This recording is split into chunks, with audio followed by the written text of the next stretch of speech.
Hello and welcome to the all-new, all-different number one comics podcast, episode number 45. 45 more times. 45 times we've done this, Bob. Well, 44 and now 45. Yes. That's how numbers work. You said number 45 times. Yes.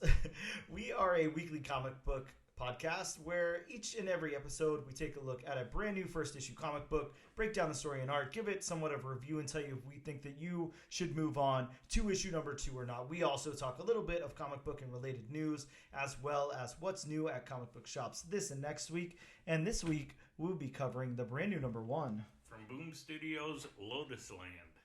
Boom! That's right, kids. Boom Studios, Lotus Land, issue number 1. We're going to take a quick break and we'll be right back.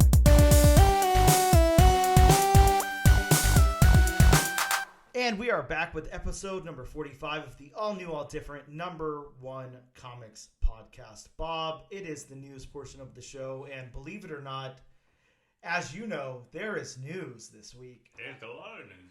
I thought to wonder, why is there so much news? And then I remembered that the actor strike was over and people were allowed to start promoting things again and all of that. So everything's just coming out left and right at us. And it's a terrifying and exciting time for comic book news, especially comic book, movie, and television news. Lots and lots of that. One of the first things I want to talk about is Robert Kirkman revealing on a podcast that Stephen...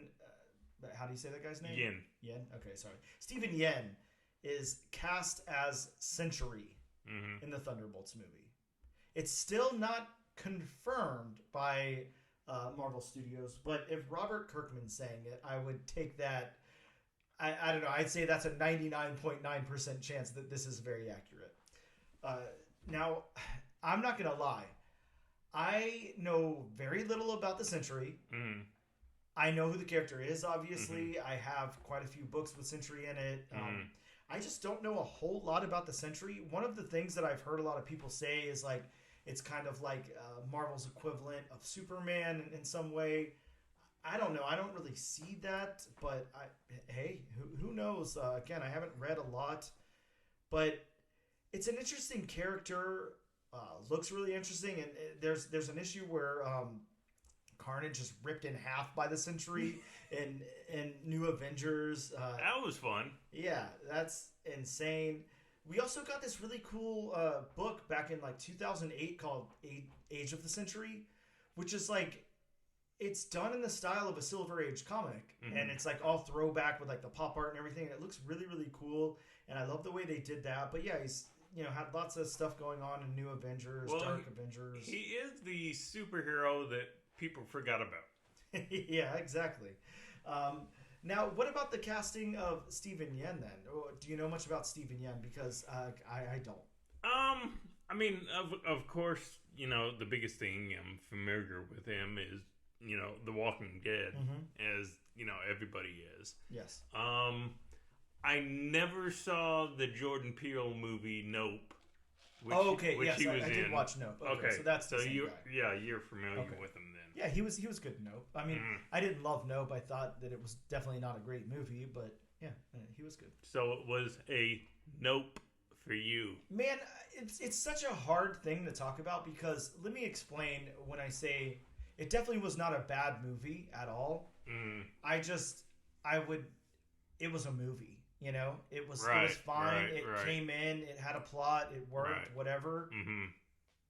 But I think I have a problem when it comes to deciding if a movie is good or not because I look at things that people shit on, a lot of people shit on M. Night Shyamalan, whatever the hell is that guy's name? Shyamalan. Yeah, a lot of his movies and say they're terrible and they all have the dumb twist and blah blah blah. I thought The Happening was great. I thought Signs was really good. The Village is absolutely one of my favorite horror movies, no joke. I think it is one of the best movies of all time. And everybody praises the hell out of Jordan Peele for Nope. And I mean, Us was very good. I did like Us. But I'm no, The Village is a million times better than Nope. It's not even in the same ballpark. What? So I don't know. I have trouble with things like that. Well, you talk about movies and that people shit on and stuff like that. So one of my guilty pleasures is League of Extraordinary Gentlemen. Yeah, Do you remember that movie? Oh, yes, of course. Yeah, I remember it very well. That's definitely one of my guilty pleasures, and I have a good friend who it's a guilty pleasure for also. Yeah, and it's a fun movie. It is. I mean, does it have its problems? Sure. Oh, big time. But it's a fun movie. Yeah, I liked it. Whatever. Anyways, yeah, yet to be confirmed. But again, if Robert Kirkman saying it, I would take that as a pretty much a guarantee there. Right. We got a casting for the Authority's engineer as a villain in the Authority film. Maria Gabriella I don't know, Bob. Fara. You give it a shot. Gabriella DeFora. DeFora. Okay, sorry. So Fara, whatever. Either Fara or Faria. Yeah, whatever. But yes, she will be portraying the Authority's engineer. Bob, I can't lie. Never read any of the Authority stuff. No. I that was that Wildstorm? That was definitely Wildstorm. Yes. Okay. So it was DC adjacent. Yep. Mm-hmm. Yeah, and this is I don't know a scientist who replaced her blood with liquid nanites. That's cool, I guess. I mean, I don't know exactly what that does for you, but I don't know how you live without blood. But either way, Warren Ellis and Brian Hitch did that. So I would just imagine like when Tony Stark had his bleeding edge armor. Yeah. Where he injected it into his bones. Yeah. Okay. Yeah. Very cool. How about a Wonder Man update, Bob? The TV series will resume shooting later this year and be released under the new Marvel Spotlight banner. So now what we're going to have, and I've heard this talked about a little bit, is we're going to have like the MCU proper. We're going to have Marvel Spotlight stuff, which focuses on like a singular character, right, which doesn't have such big ties to like the greater MCU. And I think moving forward, when we say the greater MCU, of course, I'm sure a term will come up or whatever, but it's kind of like that Avengers style thing where everything needs to connect. It all builds towards like an event or something. Right. The Marvel Spotlight stuff will kind of stand on its own. You can just poke in and watch that. You don't have to worry about ties to other things or whatever. You don't have to watch 50 hours of content. Sure. Which, I mean, I'm not going to lie. I always thought was kind of a lame excuse to dislike Marvel or whatever, or the MCU, that people say, like, I don't have time to invest in this. You don't really have to. There's not really, like, any point in time where it matters that much that you watched, the Hawkeye series to be able to understand what's going on in WandaVision or something. It doesn't matter. Like, you can watch them on their own and they make perfect sense. Like everything. There's not anything I can think of. I mean, shit, if you just wanted to go watch Infinity War and Endgame and nothing else, you know who Thor is, you know who Hulk is. Like, you don't need to watch like 3 solo movies or anything to get that out of it. Right. So I always thought that was a shitty excuse, but whatever, who am I? Obviously just this guy. How about the King Dynasty updates, Bob? Yeah, I don't know about this. Destin Daniel Cretton will no longer direct the King Dynasty, lending credibility to rumors that Marvel will re-strategize the future of their ongoing story arc involving King. And he's still confirmed to direct Shang-Chi 2 and Wonder Man. Well, I know the writers were let go, which also leads credence to that they're going in a different direction and they're just totally scrapping any of the script that was written. Well, here's the question for you. You've watched all of Loki season 2? Mm-hmm. Okay. So could we safely say at this point that could just be the end of the King Dynasty? I could, because and I'm definitely not gonna spoil anything. Yeah, me either. People have seen anything, but I think they definitely ended it to where they could, pivot from Kang. Yeah, why not? We could have a new big bad or whatever. I don't see any purpose. It does make that if it happens, it does make the kind of the entirety of season 1 and the plot of Quantumania kind of moot. Yeah, no, completely agreed there. I don't know. I think this is interesting, but we'll see what happens. How about you watched the What If season 2 trailer? I'm sure I did. I watched it a few times, and I just watched it again a little bit before this record. So what did you think about it then? Man, I loved it. I think it looks really, really good. Of course, the animation is like top notch. That is some wonderful animation. I gotta say, and I know I'm basing this on just one trailer we've seen so far. I'm pretty sure there's gonna be more before. When is it coming out? December 22nd, actually. I'm sure there's going to be at least one more before it comes out. To me, this season definitely seemed like it's going to be more of a free-flowing story as opposed to just individual episodes. I could be wrong about that, but the trailer just gave me those kind of vibes. Yeah, it was.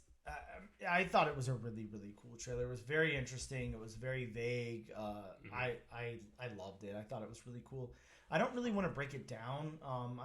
So many people do that already. There's not any point for us to break it down. But I do just want to talk about some of the things that are being talked about as like key issues for What If season 2, and one of them being Iron Man 55. Of course, the first appearance of Thanos and Eros, or Star Fox, and Kronos, and Mentor, and Drax, and the Blood Brothers. So quite a few first apps in there. Bob, have you ever had a copy of Iron Man 55? I have, yes. Me too. I grabbed one at MegaCon a few years back. It was actually a coverless copy, but it was like, I don't know, I think I paid like $40 for it. And it was like right when, it was such a hot book. When it got big. Oh, yeah. So around the... around the 2009, 2010 era? Yes.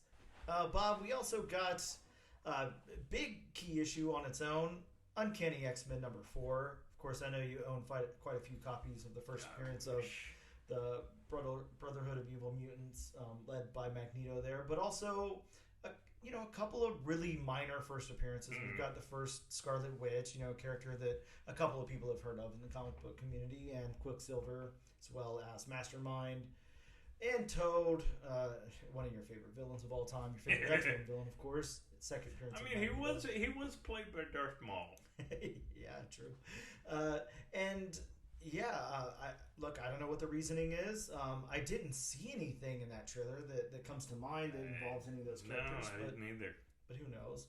We also got Power Man number 24, Bob. Power Man, the first appearance and origin of Bill Foster as Black Goliath. I don't think I own a copy of this book. I know I definitely don't own a copy of it. Well, this must be, a Magneto-heavy season or something. We've also got Uncanny X-Men issue 200, The Trial of Magneto, where, I don't know if you remember this book, but Magneto becomes the headmaster of the Xavier Academy. Well, I did hear some rumblings about Bill Foster being involved in season 2 in some way, shape, or form. Okay. This next one I really like a lot. I'm kind of excited about this. I don't know if you read Neil Gaiman's Marvel book 1602. It's been a hot minute. Yeah, but cool book though. Yeah, it is. It is. This one's on the list because it's the universe is supposedly going to be featured in What If season 2. So I don't know. I'm super stoked about that. That could be very, very well. Cool. I do remember a scene in particular involving spoiler alert, but Strange Supreme is going to feature in this season, which probably tied into 1602, considering the superhero that he went back and found. Yeah. I don't know. It just looks so good, Bob. I'm just so excited about it. And last up, of course, we got What If #1, the 1977 book. And this one, have you ever read this one? It's the one where Spider-Man joins the Fantastic Four. No, I don't think I've read that one. It's such a cool book. It's so fun. It's the first, experimentation of What If. It's their first foray into that world of what might happen in a different universe where anything is possible. But just some cool books there to maybe look out for. Some pretty unobtainable at this point, but some are right within your range. You could probably pick up a pretty okay copy of What If #1 for $100. So if that's your thing, pick one up. I wouldn't really try for a CGC 9.8 because at that point, you're going to be like 500 plus. But good book nonetheless. Bob, one of the things that I really wanted to talk about here was that Madam Web trailer. Of course, again, we're not doing any breakdowns or anything. We'll save that for the professionals. You got cool YouTubers and stuff for that can break down each scene in freeze frame. We can't do all that, but just overall thoughts. What did you think? You know what I thought. I'm going to explain it to the listeners in a second, but what were your thoughts on that Madam Web trailer? I don't know. I mean, I just have to see more of it. It just, I don't know. Like I explained to you, I just got kind of like that Riverdale type vibe. Yeah, you weren't sold on it. You thought it was like a little low budget CW-ish or something. Right. On the opposition of that, I love this. I think that it looks amazing. I'm so excited for it. And I'm not even, to tell you the truth, a huge Dakota Johnson fan. Like, she's okay, but this looks so good to me. It looks so cool. I love, all the characters in it and everything. We got so much. Of course, Madam Web. There's what's the spider dude's name? Ezekiel Sims. Yeah. I really like him throughout it. Like, this just looks so cool to me, and I have no idea what they're going for, what they're going to do, why Madam Web is young. I just want to know all this stuff. So it looks so cool to me. I'm really excited about it. I can't wait to learn more. We got an update to the Supergirl movie. It's got a writer, and her name is Anna something. Anna Nogueira. Sure. Well, she will be writing the Supergirl movie, and that's a cool one. That's one that I think out of all the DC titles that are so far planned to come, that's probably the one that I'm looking the most forward to. I'm not too sure about the Superman Legacy thing. I traditionally don't like James Gunn outside of Guardians of the Galaxy, so I don't know. We'll have to see, but it could be cool. Who knows? Bob, we also got Warner Brothers securing the rights to a property that's in development into a sci-fi franchise with Tim Miller to direct. And it's the Alien Legion #1 from Epic Comics back in February of 1984. I have a few copies of this book. I've never read one of them. I don't know why I haven't. I don't know where it came from. But it is foot sloggers and soldiers of fortune, priests and poets, killers and cads, as they fight for a future for cash and cause and the thrill of adventure. So I don't know. Sounds like anything. It's a pretty vague. So pirates in space. Yeah, sure.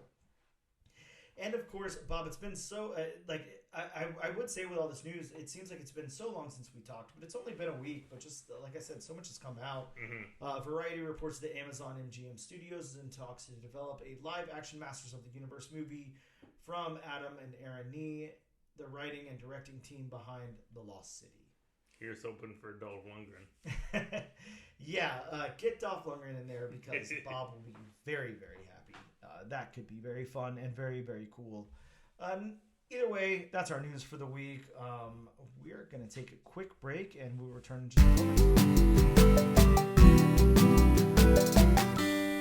And we are back with episode number 45 of the All New, All Different #1 Comics podcast. Bob, it is that time where we talk about some new comic book shops that hit shelves this very week, or tables, or I don't know, computers or however people consume and display their comic books at comic book shops. Walls, shelves, tables, computers, whatever else. Yeah. Whatever options are out there. On the floor, maybe. I don't know. That would be very interesting to walk into a comic shop and there'd be no tables. You just look on the floor. Imagine it's like comic book hopscotch and you have to hop over the comic books like in like some kind of pattern or whatever. That could happen. Very interesting. Bob, from Image Comics this week, we got G.I. Joe, A Real American Hero, issue 301. Image begins publishing G.I. Joe there. So I don't know why we didn't just get a straight number 1, but we got 301. So. Have not read it yet, but I'm looking forward to reading it. Oh yeah, I'm also looking forward to reading it. I think G.I. Joe's a cool book to read now. I think that for a long time I would shy away from G.I. Joe because it's just, it's G.I. Joe, and I'm like, what can you do with this that I don't want to relive the 80s or whatever over and over again. Mm-hmm. But now is an interesting time for this. So I'm interested to see what they do with it. I didn't really look much into the creative team for this, but it is written by Larry Hama and art by Chris Mooneyham. Oh, any G.I. Joe fan, any G.I. Joe comic fan knows who Larry Hama is. Mm-hmm. Any G.I. Joe fan, period, knows who Larry Hama is. Yep. So, yeah, it's in good hands. So, we'll have to see how this one comes. There's not better hands than the guy who basically created it. Sure. Yeah, I'm with you on that. Also from Image Comics, we got Geiger Ground Zero #1. This is first part of a 2-issue limited series that delves into the origin of the Geiger universe. So we're going to get some more details of Geiger and what's going on in the Geigerverse there. I can't say I've ever heard of a 2-issue limited. Yeah, I don't know. That's how this limited usually isn't it 3, at least 3, sure. If not 4. Yeah, I don't know what you call a 2-issue though. I mean, a 2-part series. I don't know. Yeah, exactly. Either way, Geiger. Did you read Geiger? I did not. Wow, Bob, you haven't read Geiger. No. Get on Geiger. That is such a good book. It's very, very cool, and there's a whole thing there. But yeah, that's amazing. I really love it. We got from Scout Comics Ghosts on the Water issue #1. This is a Polynesian warrior searches for the South Pacific Ocean searches the South Pacific Ocean for the brother he lost in the water and faces the secrets hiding behind the storms. I have no idea what the hell that means, but it sounds interesting. It's got some cool cover art. Scout usually putting out really cool stuff, so excited about that. Bob, a book that actually our local comic book shop owner, Ben Kingsbury himself, recommended to me and said was amazing. He wanted us to do it on the podcast, but then he explained to me that it was the densest 60-page book he's ever read in his life, and it was like reading a novel, and I was like, I just don't know that me and Bob have the time for that before the podcast. Or the one to. Yes, I'd love to, but yes, it was suggested by him. He really wanted us to cover it this week, actually, so okay. I'm kind of sad we couldn't, but yeah, I couldn't find the time, so I'm sure you couldn't either. This is from IDW, Ministry of Compliance #1. The Ministry of Compliance is one of 13 alien administrations responsible for manipulating humanity and also the most feared, but just as soon as Earth is nearly assimilated to off-planet invaders, things among the ministries go terribly wrong. So, a really cool-sounding book, and like I said, Benjamin Kingsbury himself saying that this is an outstanding book, and he loved it. So we'll have to check that one out. Yeah. From Image Comics, we got The Deviant #1, a book that I have sitting right next to me. This is a Christmas story by James Tynan IV and Joshua Hickson. Bob, this is a writer interviewing a prisoner who 50 years earlier was found guilty of murdering people dressed as Santa Claus. But as Christmas approaches, while the man maintains his innocence behind bars, the past returns wielding a sharpened axe. I don't know if you've read this yet. I don't want to spoil anything if you haven't. It's an intense book. Yeah, I do remember you telling me about that. Yeah, it's very, very gory, and there's a lot of other stuff going on, but it is a cool book nonetheless. From DC Comics, we got The Outsiders #1. I think, this is the second volume of The Outsiders? Third? Yeah, whatever. At least second. Yeah, at least second. This is the first appearance of the Drummer, a female version of the Planetary character, and the first appearance of Third Man, a villain with a secret buried beneath Antarctica. I love that. I don't know what the hell the Drummer does, but the person with the secret buried underneath Antarctica is cool. See, the Drummer, maybe... do you remember when there was a drummer in the Four Horsemen of Apocalypse? Yes. Okay. What was it? Pestilence? Was that Pestilence or Plague? It had to be Pestilence, right? I think it was Pestilence. Sounds right. So, I mean, maybe it could be that kind of drummer. Yeah, maybe sure. Oh, very cool, though. Also from DC Comics, we got Speed Force #1, a new series led by Wallace West and Avery Ho. I don't know anything about Flash or Flash-adjacent titles, so those names mean nothing to me, but I know who Wally West is. Yes. From Image Comics, we got Philadelphia issue 31, a guest appearance from Spawn, Savage Dragon, and Blackula. Bob, I don't know what else to say. Philadelphia is a wonderful book. Spawn is very good. Savage Dragon is Savage Dragon. I didn't know Blackula had any place in comics recently, but I guess so. Philadelphia, a wonderful book either way. If you've not checked that out, make sure you do. From DC Comics, we got Wesley Dodds, The Sandman 2, the first cameo appearance of The Fog. Not the movie, but the character. From Marvel Comics, we got another volume, a fourth volume of Alien. This is the premiere issue of the fourth volume here. I don't know what else they can say about Alien. Yeah, I mean, except the volumes are short. Yeah, very short. Yeah, it's interesting how they keep doing that. Mm-hmm. I don't get it. We got Black Panther issue #6. First, couple of first appearances in there. Black Panther type names, so I won't be able to pronounce them. But yeah, there's some in there. And we also got from Marvel Deadpool 7 Slaughters #1. It's a one-shot, a week in the life of Deadpool, where he commits 7 assassinations each day. Very, very weird concept. And this one's got like a whole bunch of different writers on it, I think. But it is credited with Rob Liefeld on writing and art. Yeah, so some more Rob for you. We got Ghost Rider issue 20, first appearance of Moonchild, the baby of Ghost Rider and Talia Warroad, likely a temporary character. I don't know, that just sounds sad. Like, what's going to happen to them? Why are they temporary? Where did they go? Where did all the temporary characters go, Bob? So, was he born with a flaming skull? Ooh, that sounds painful. It does. Ouch. Hate to be that kid's mom. We got Silver Surfer Rebirth Legacy issue #3, the reintroduction of Silver Surfer as the Fallen One, as introduced by Donny Cates and Thanos 15 back in 2008, pre-pandemic times. Wow. Bob, did you pick up your copy of Star Wars Visions Peach Momoko #1? I honestly did not. Wow. Well, this has the first appearance of, I don't know, Anak, a cult member who believes she is the successor of the legacy of the Sith. I picked this up, and Bob, it's like a silent issue. There's no dialogue in this book at all. That's what I saw. I was tempted, and I was flipping through it, just to see what it was about, and and I'm like, oh, it's a silent issue. Yeah. Cool for Peach Momoko, though. I mean, she's doing Star Wars stuff, writing, creating original Star Wars characters. Just imagine where Peach Momoko was just a few short years ago. Just getting her footing in comics, starting on covers and everything, and now she's creating original Star Wars characters, writing original X-Men stories. She's working for the House of Mouse. I mean, she's doing things. It's crazy.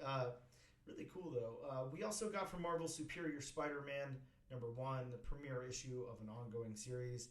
And last but not least, the identity of Captain Krakoa finally revealed here in Uncanny Avengers Fall of X4. Bob, did you flip it open and see who Captain Krakoa is? I have not read it yet, no. You didn't read it yet? No. Okay. Yeah, I didn't either. I know who it is, but I'm not going to say. Okay. It's Howard the Duck, isn't it? Oh, I hope so. That would be a wonderful reveal. Howard the... Oh, wait, no, sorry. We'll get a copyright. Yeah, claim on please, YouTube if I please, sing it, so. please don't start singing. I don't need to be reminded that movie existed. Bob, I say tonight you go home and watch Howard the Duck. It was directed by George Lucas himself. It had so much potential, right? Yeah. Wasted potential. Oh, yeah. We're going to take a quick break, and we will be right back.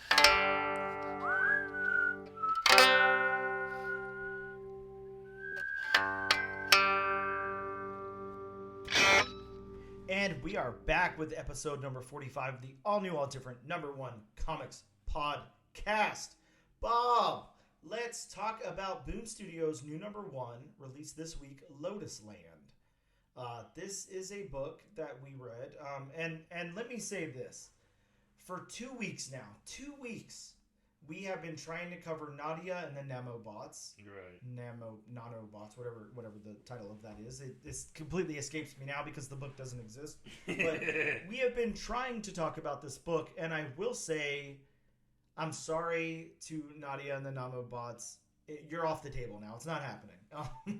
Because there's just, there's only a few short weeks left of the year where we can squeeze in a few books. And unfortunately, the timing's just not going to line up now. You missed your shot. You should have came out. I don't, at this point, and like I said to Ben, I don't think the comic book gods want us to cover this book. Yeah, I think something is stopping us on purpose. Maybe it's like, something bad would happen if we did whatever. Either Maybe way, it's Dr. Doom's master plan. It might be. So either way, it's not happening. So sorry about that to everyone looking forward to that episode. But we had to scramble at the last minute, Bob. We didn't know what to do 2 weeks in a row. And basically our scrambling at the last moment was Dan sending me a text. Hey, we have to pick a new #1, right? And just send me a picture of 4 comics displayed on his countertop. Yep. So, yeah, I mean, not really even any time to think about it. We just had to pick one and go. So we did. So we landed on Lotus Land here from Boom Studios. I want to read the synopsis here from Boom themselves. And let me throw out this caveat also. I'm skipping my synopsis this week. This has only happened like once or twice before, but there's no way for me to write a synopsis for this book. It would be so long. It would be 45 minutes alone just in a synopsis because I can't condense things down properly, and this is pretty packed. So let's go off their synopsis only, and we'll talk about the creators. In a Vancouver of the future painted with ultra-modern decay, a groundbreaking advancement in technology promises an end to entropy itself. But when an attack on this mysterious Keeper program threatens the lives of everyone tied to it, retired police detective Bernie Strickman is called to investigate one last case. Eisner-winning and Harvey-nominated writer and director Darcy Van Poelgeest, that's the name I'll go with, who also did Little Bird, if you remember that book, is joined by rising star artist Bob. We talked about this artist before because we did their work on Stranger Things Tales from Hawkins, but I wouldn't be able to say their Caio Felipe Caio. Yeah, we went through this, but I don't remember how you pronounce that. Yeah, I can't either. Caio, whatever. For this timely and thought-provoking look at the human condition set in a dystopia that's as grounded as it is metaphysical. So that is our synopsis of the book there. Now let's talk about Darcy Van Poelgeest and what they've done. The main thing that comes to mind is Little Bird from Image Comics back in the beginning of 2019. Of course, I picked this book up. It was an insane book. It was very, very crazy.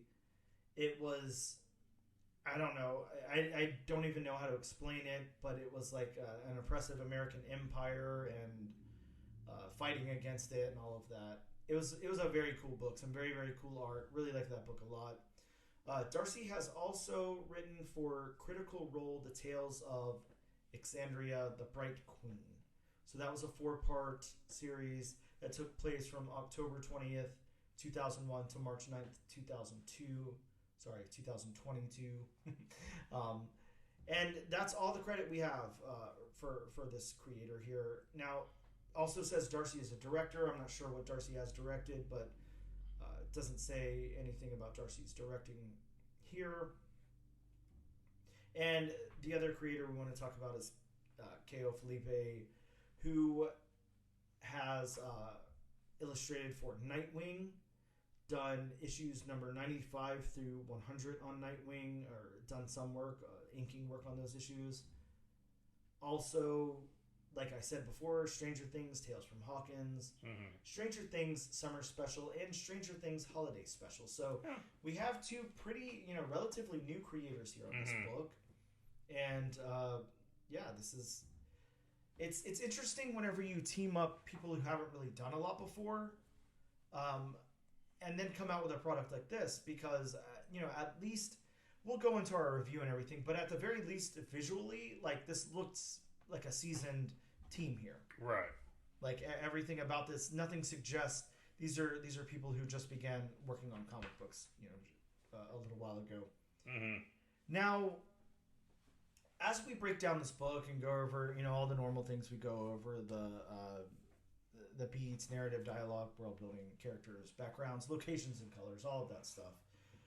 In a condensed version, a very, very, very insanely condensed couple of sentence version here, I'm going to say right off the bat, before you and I hit record, we talked about this book just a little bit, and we kind of agreed that, there's nothing wrong with it, and there's nothing wrong with this, but it seemed more like a script for a movie than a comic book. And knowing that Darcy is a director, kind of, I don't know, leads me to believe that maybe it was, or maybe it's like, maybe that's how it's being pitched or something. I don't know, but I'm getting heavy, like, movie vibes off of this book. That's really what's going on here.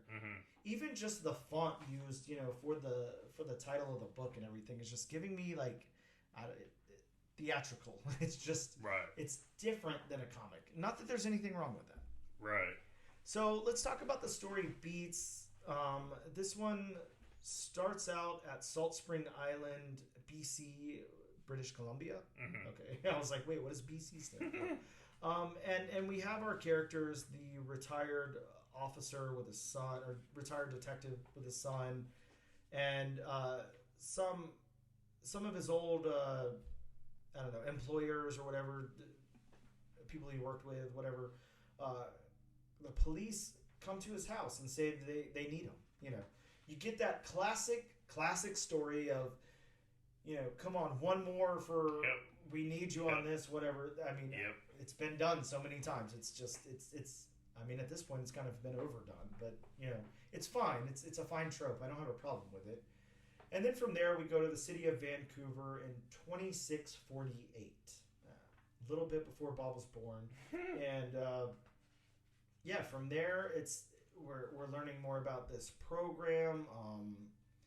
We're learning more about, it's visually, it's got a lot going on with the city and everything. This crazy Vancouver of the far future, and we get some killings, and we get some beheadings, and it gets pretty nuts. And then from there, I'm not exactly sure what took place, but it's kind of like our lead character is able to kind of see somebody's last moments or whatever. I can't think of exactly what that's called. Not psychic, but there's something else. There's something empath. Like where you touch somebody and you can kind of like absorb some memories or whatever. There's a word for it. I can't think of exactly what it is, but we kind of get that, and the book ends with the detective's son kind of like in a flashback there, saying that no one could ever take him away from him. And we see there, huge spoiler for the book, but hopefully if you're listening to this, you've read the book or you're okay with spoilers. The kid has this thing on his chest, this imprint of something that suggests that either he was like manufactured or he's got some part in him. Yeah, that's what I gathered. Yeah, or something. Now, I don't know, Bob, is that supposed to be a flashback? Because the only time we address time here is whenever we get over to Vancouver. So it never says this, like the beginning of the story takes place at a different time. Right. It's just acknowledging the time. So are we supposed to believe that this and everything that's happening in Vancouver and the end of the book all take place at the same time? That's what I'm gathering, and just, you have two different locations. Yeah. That's what I'm gathering. Yeah, me too. I don't know why the beginning of the book didn't say Salt Springs, 2846 or whatever year it was, but that's not how they did it. So, very interesting. But how about the beats then, Bob? This one's got some beats. Like I said, we go from straight into it. We kind of do the Jurassic Park thing, I guess. Not in the same way, but it's hey, I know you don't do this or whatever, but we need you. Come on, we need you. There'll be whatever in it for you. Yeah, and like I said, we go to Vancouver in, I want to get this year right, 2648. Okay, so 2648, and then of course our retired detective there is getting the rundown of what's going on and what needs to happen. And as that happens, he's having, I don't know, he's meeting with the kid's mom and having coffee or whatever, and then we get some brutal killings. There's some craziness happening, and our lead detective wants to be shown, kind of what was happening, and then we have the kid at the end there, that final page with the kid. Mm-hmm. So this is not, it's a linear story, but it's very hard to tell somebody what's going on in this book without reading it yourself. See, to me, the beats work fine. Yeah, they work great. But it is very, very cinematic. It is. It's written really like a movie. It really is. And everybody's seen a movie. Yeah. And everybody's seen like a detective movie or something like that. So, it'll jump. Yep. It'll go from, this point in time. It won't, just free flow like a entire day. Yes. It'll go from, this day to this day to this day. Yep. Mm-hmm. Yeah, but like you said, it definitely works. The beats all work here. They work very well. Right. I think whenever our hero, kind of first gets into Vancouver and all of that's going on, and then he's having those, kind of sit down conversations over coffee and everything. I think that gets a little long-winded. I think that we could have used some more beats in there to break that up a little bit, but that's kind of like the middle of the book or whatever. It's not that I'm saying we need some more action, because it has enough action. It has enough of all of that. It just, I feel like that needed to get broken up a little bit. I think that's my only critique on the beats. So the narrative of this story, I'm gonna go ahead and say the narrative does work fine, but it's not, for me personally, formatted as a comic book. Like, it's not. It just doesn't feel like a comic book in narrative. The story's narrative works fine. It works great. There's no problem with it. It just almost seems like the comic book thing was an afterthought to me. I don't know. It's hard to explain. Again, right. This is something you have to read to really figure out what I'm saying, but it's almost, I can't say that it doesn't read well. It does, but it reads more like a movie. Yeah, than it definitely a comic does. Book. Yeah, exactly. And sometimes, especially dialogue-wise, that's a little hard to take in on the page versus the screen. Mm-hmm. It's a little hard to get. And going over dialogue, the dialogue of this book, it works fine. Everybody sounds as they should. You got your kind of grizzled ex-detective who doesn't want to come out of retirement. Exactly. Just is, down and to the point. Yep. Why am I here? Yep, exactly. What am I doing here? Now, I'm not here for this reason. I must be here for another reason. Yeah, exactly. Tell me my mission. Let me get it over with. Let me get back home. But I like that part of it. I like that, and I think one of the things that I really like about it is they made this about his relationship with his son. Like it's really important to him. He really cares for his son a lot. And you can tell, like, you see it in the book. He's a good dad. He's there for his kid. Maybe he retired to spend more time with his kid. I don't know, but he really does care for his son a lot, and that comes across great in the book, and that is some good character development for him there. So I will applaud them for that. So the world building, then, this is kind of based on its world building. What was it? Ultra modern decay of Vancouver or whatever in the future and all of that. This is a world. This is a big sci-fi epic world. Again, something you could easily see on screen. It's very stylized. There's, it's always raining. There's all these like little spaceship thing, police mobiles. Yeah, and everything. It kind of reminded me of Blade Runner. Yep. Mm-hmm. Yeah, the exactly. Original It's got Blade that Runner. kind of world. Yep. Mm-hmm. Yeah. But yeah, the world building is great here. It's perfect. I love whenever we first get to Vancouver and we get in this like dome structure and you got all your I don't know what you call that, your like hologram stuff all over the place to look through. Like it just it works.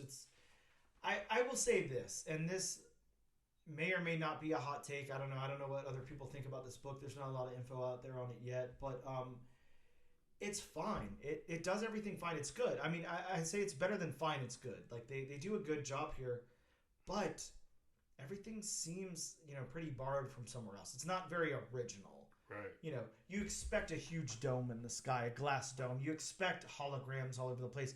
You expect these flying vehicles and everything. Like all of this is expected. The only stuff that kind of is unexpected is the relationship with the son, is the clairvoyance or whatever that the detective has with the guy dying at the end. Like other than that, everything's it's been done before. Mm-hmm. It's not a dig on the book. Sometimes that's fine. I'm not anybody to critique things like that. I love all 85,000 incarnations of Spider-Man that there are. So I mean, I don't care if something's been done before. I'm fine with that. But I'm just pointing out that this kind of thing has been done before. And everything, you're talking about Blade Runner. I'm talking about Jurassic Park. Like, these are all themes that are in these kinds of stories, for good or bad. And of course, everything's derivative. So it's not a dig on the book. It's not a dig on the writing. But I do wonder what makes this story special. I wonder why Boom took this and thought that this would be a great book to have. It makes me think back to a conversation that I had with Karina Belko a little while ago, where we talked about The Space Between that she wrote, and that also was published by Boom Studios, and it shortly just came out, I want to say 2 weeks ago, maybe 3 weeks ago, and her story was a generational ship, out in space, and of course, it almost had that Titanic type of story to it, where you had like your different classes and they fall in love and become a family and everything. But it all takes place on this ship throughout multiple generations and everything. And she was almost like, well, that's what my book is. That's what the story I'm trying to tell. That's the framework of it. Mm-hmm. But what the point of this is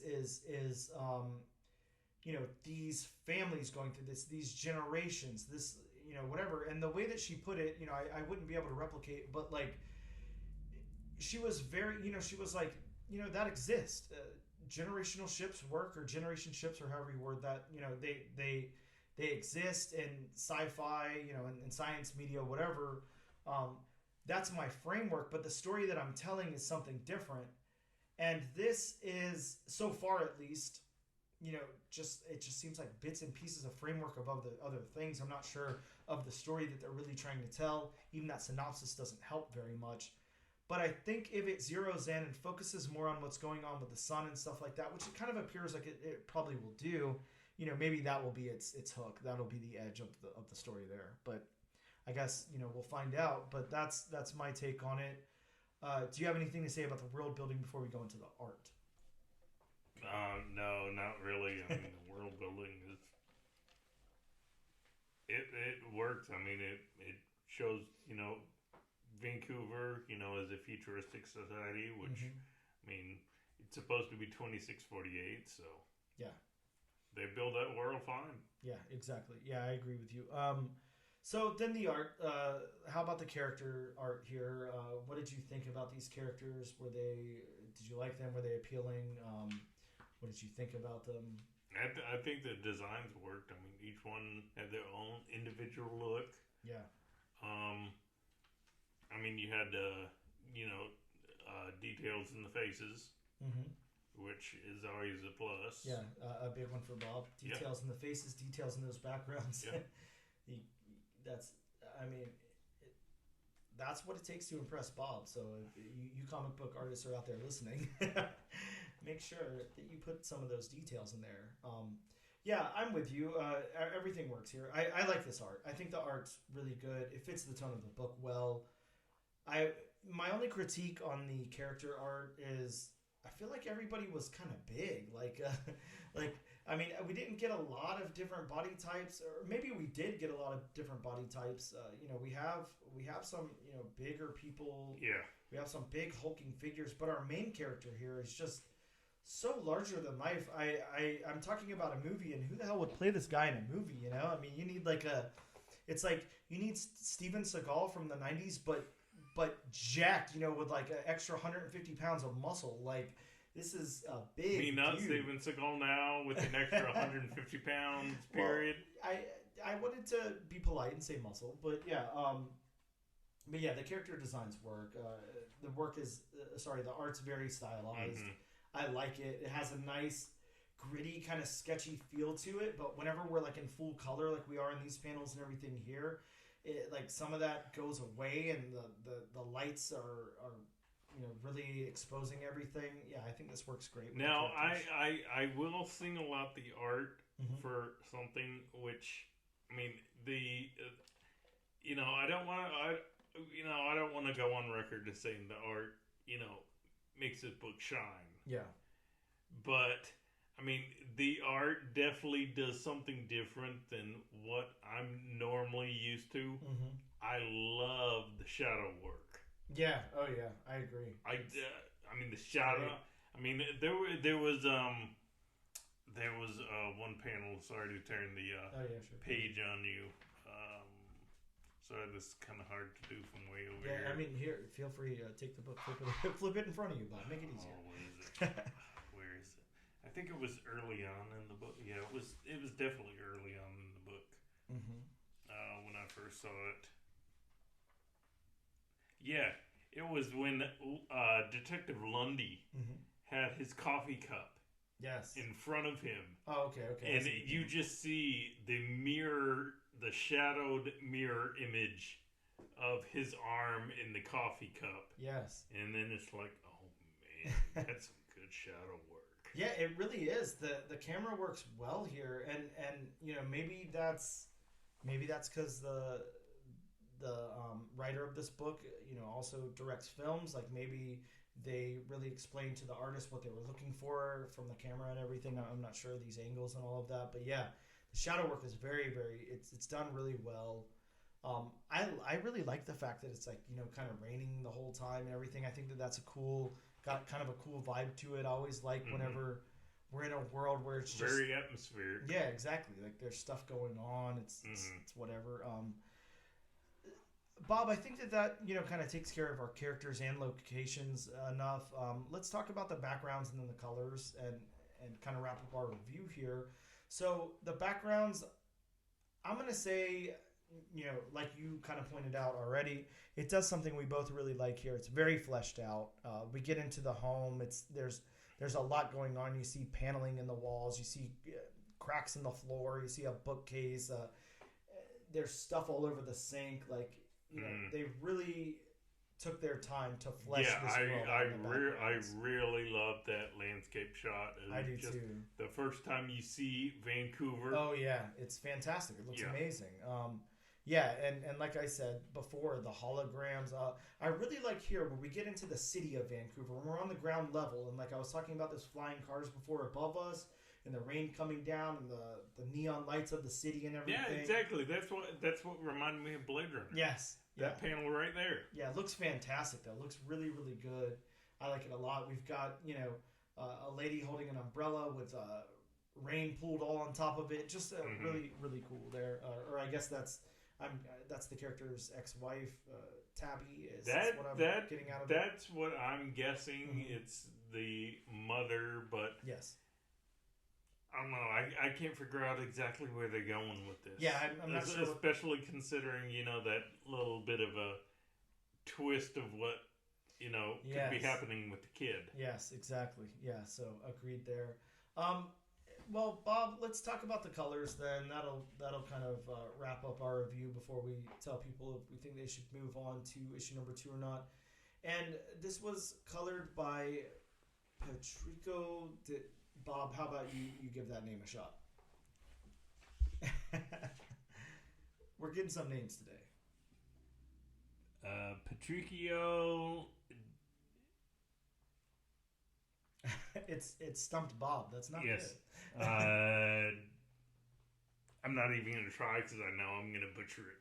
Wow. So, well, we all know I will definitely butcher it, so I'll give it a shot here. Del Pecchi. There you go. Sure. Patricio Del Pecchi is what I'll go with. We're probably so insanely far off, but that's okay. Let's talk about the colors. I think that the colors really, really work here. I think that that's probably one of my favorite parts of the book is the colors. Just because it shows so much variety. We have this drab, kind of dark, like you said, heavily shadowed, out in the woods, raining everywhere. It looks exactly as it should look. We get some watercolor in the background, the texture and everything, and those solid panels. And then we move over to Vancouver, and it's got the same vibe, but it's neons everywhere. It's buildings everywhere. It's still raining everywhere. It's dark inside the buildings, but it's different. I think that the colors throughout this book just really, really work. And then whenever we get into the really bright scenes where this character is getting gunned down and the police are coming in and everything, it gets so much brighter. It elevates it to a whole nother level.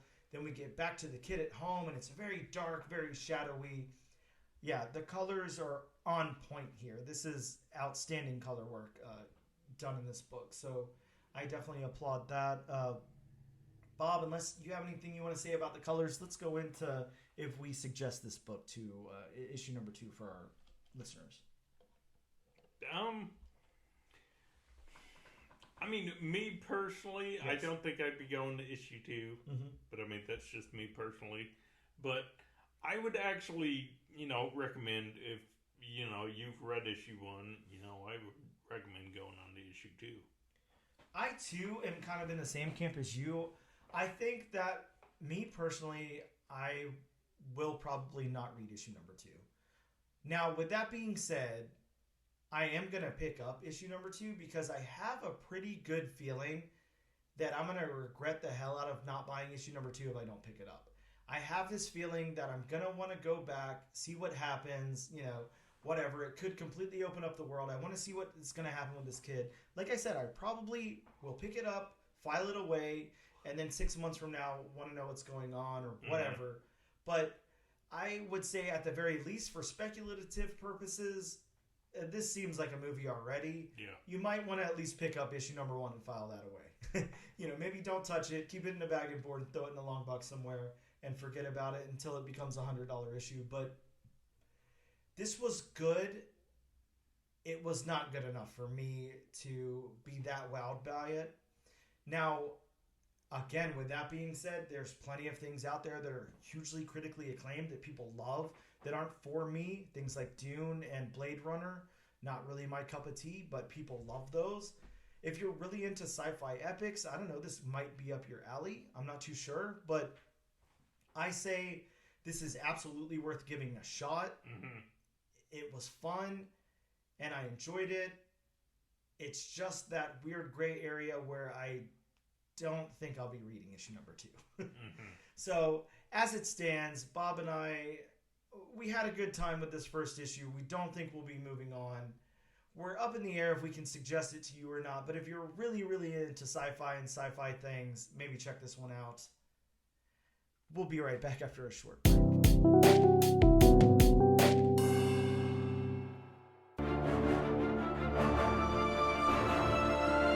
Did you know there was a Doctor Strange movie in 1978? Or that Tim Burton and Nicolas Cage almost made a Superman movie in the mid-90s? On Superhero Cinephiles, we take you on a journey into the world of superhero films, including the acclaimed, the infamous, and the obscure. And you might just be surprised at some of our takes, because here we want to talk about the things we love, not the things we hate. Listen to Superhero Cinephiles on Apple Podcasts, Spotify, or wherever you get your podcasts. Visit us on the web at superherocinephiles.com or find us on Twitter and Instagram at SuperCinemaPod. And we are back with episode number 45 of the all-new, all-different #1 Comics Podcast. Bob, why don't you hit them with some of the books that are coming out next week? But first, it's disclaimer time. It's now disclaimer time with Bob. Again, like I always say, these are just a few of the cherry-picked books that are coming out next week. So if you want a more in-depth list, please consult elsewhere. And like Bob always says, if you're in Jacksonville, Florida, all you have to do is hit up the comic book shop, Gotham City Limit. That's right, Gotham City Limit, where you can talk to Benjamin Kingsbury or Jonathan or Ian, and they'll explain to you every single book that's coming out, a very detailed synopsis of each one, all the names of all the characters, as well as cover price of every single book, how many issues it plans on going to, their review, and they'll probably give you a free copy of it too. So hit up Gotham City Limits if you're in Jacksonville, Florida. Like I've said before, you must love Coliseum Comics. No, God, no, I don't. Yeah. I don't think anybody listening in the audience does. No, let's hope not. So, starting out the list from DC, we have Justice League versus Godzilla versus Kong #2. Yeah, this one has a very cool 1 in 25 incentive of the Monsterverse variety. So, yeah, check that out. I gotta say, issue #1 was really good. Yeah, I didn't read it yet. You're missing out. Going to Marvel, we have The Incredible Hulk #6. Now, I've heard a lot of speculation about this one, or not a lot of speculation. A lot of speculators are picking up this book, ordering 100 copies of it so they can get a whole bunch of incentives and all of this. But it's not really I mean, I guess it is a first appearance, but I don't know. It's. I know Ghost Rider sells. I get it, but I don't know. And the series has been very good, so I don't blame them. But look, I'll be picking up, a good 2 or 3 copies and probably end it there. So, but you won't be picking up 100. Definitely not. If I can get my hands on an incentive, sure, I'll grab one, but I'm not going to make any big deal out of it. Also from Marvel, we're getting another facsimile cover. It's so funny whenever the now, okay, this is probably in great condition, like what, $150 book or something. So it's so funny whenever they feel like, not long enough ago to get a facsimile, but yeah, this is X-Men 141. I guess at this point it's probably long enough. I can't remember when this was written, in the early 80s or something. Yeah, First part of Days of Future Past. Yeah. We have from Marvel, Daredevil Black Armor #1. A 4-issue limited series by D.G. Shyster, I don't know, who introduced the Black Armor in Daredevil 321 back in 1993. Year of the Bob. Yeah, I was gonna say. So if you remember Daredevil from 1993, ooh, wow, you have a good memory. Sure. We're getting would this be a one shot? I don't know if this is supposed to be ongoing, one shot, limited. What's going on? But it's Marvel Superheroes Secret Wars Battle World #1. Yeah, this is Tom DeFalco returns to the 1984 Secret Wars series to tell an untold story set during this time frame. How Spider-Man got his black suit and it became a symbiote? Maybe he'll tell the story of how, like, you know, a young kid sent in a picture of the black suit, and then they paid him $50 or something, and that's how they came up with it. Yeah, possibly. Going back to DC, we have Superman number 8. The conclusion of the chained conflict. Mm-hmm. From Mad Cave, we don't do a lot of Mad Caves. We have Eden Frost number 1. Yeah, this one is after losing their parents in a pogrom. What's a pogrom, Bob? I've never heard of that word in my life. Teenage siblings Alex and Yuli use the mystical power of a golem to survive the chaos of the Russian Civil War. That could be very, very fun, actually. That sounds like a cool book. Yeah, I'm surprised we didn't add it to the list. It's Mad Cave, unfortunately. Yeah. And, you know the distribution with, sure. When you get to Mad Cave and similar titles. Yeah, much like the publisher of this book. I don't even think this book is actually releasing next week, so you could probably skip that one. From Scout Comics, we have This Little Piggy number 1. Again, we'll see if this actually releases next week. I'm not too sure there. From Image Comics, we have The Holy Roller number 1. Now, this one does release next week, and this one is about a vigilante who uses a bowling ball to smash in their victims' faces. It's co-written by Rick Remender along with Andy Samberg. That's right, Andy Samberg of, TV and movie fame. Along with, somebody from Fall Out Boy. I can't remember if it was the bass player or what, but yeah, you got some celebrities on this book, so good for you, I guess. So basically, it's a male version of Janine Garofalo's character from Mystery Men. Yeah, I guess so. Going back to DC, we have Batman Off-World number 1. Batman is off-world. A young Batman faces an alien threat for the first time in his superhero career. Oh, no! If he has planning, he'll win. Yeah, sure. That's all you gotta do. Just plan. Sticking with DC, we have Titans Beast World Evolution number 1. Reprinted Beast Boy origin stories from Teen Titans 5, Tales of New Teen Titans 3, and Action Comics 1051. So it'll be one shot. Yep. Going to Distillery Comics, we have Somna number 1. Yeah, this one looks really great. There was a preview out a little while ago. It is written by Becky Cloonan and Tula Lote, and art by Tula Lote. So you know it's going to be at the very least beautiful, but most likely very good at that, because Becky Cloonan can sure as hell write a story too. And rounding out the list, from Marvel, we have Carnage number 1. Oh, interesting. I didn't see that on my list. This is the premiere issue of a new series set to lay the groundwork of the next Venom epic. And Bob, that brings us to our lovely wheel here at wheelofnames.com. No sponsor, but Wheel of Names, if you're listening, we know you are. All you got to do is sponsor the show. We already do all the hard work for you. Here at Wheel of Names, Bob and I like to put 3 comic books that are coming out next week on the wheel from wheelofnames.com. Spin the wheel, and then we will tell you what book we're covering next week. Bob, this week it's between Lunar Lodge, Holy Roller, and Batman Off-World. I clicked the spin button, so that means it is landing on... Bob, we are doing Lunar Lodge number 1 next week. Very excited about that. Yes. Looks like a very cool book, so make sure you guys tune in next week to check out Lunar Lodge number 1 and hear our story. Oh, and there's the first appearance of the dogs for the podcast. So speaking of here, yes, exactly.